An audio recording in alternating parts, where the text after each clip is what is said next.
show you this great master bathroom remodel that we're finishing up here in Bel Aire.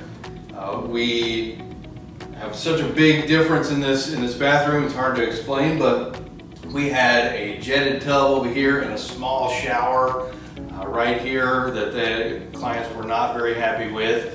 The stool was here and a single vanity right here to the right. And we have reworked this room.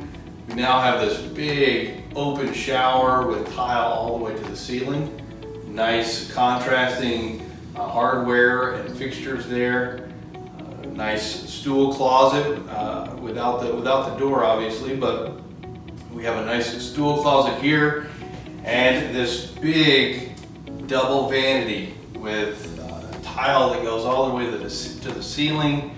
Plenty of space to work with. A nice cabinet here for extras. New flooring. Everything in here is new. We even have a nice barn door that we painted and hung. Really happy with how it turned out. The clients are really happy so far, and we're really pleased with the end product of this bathroom, and looking forward to the next project. If you need any questions or have any comments, you can look us up on remodellerswichita.com.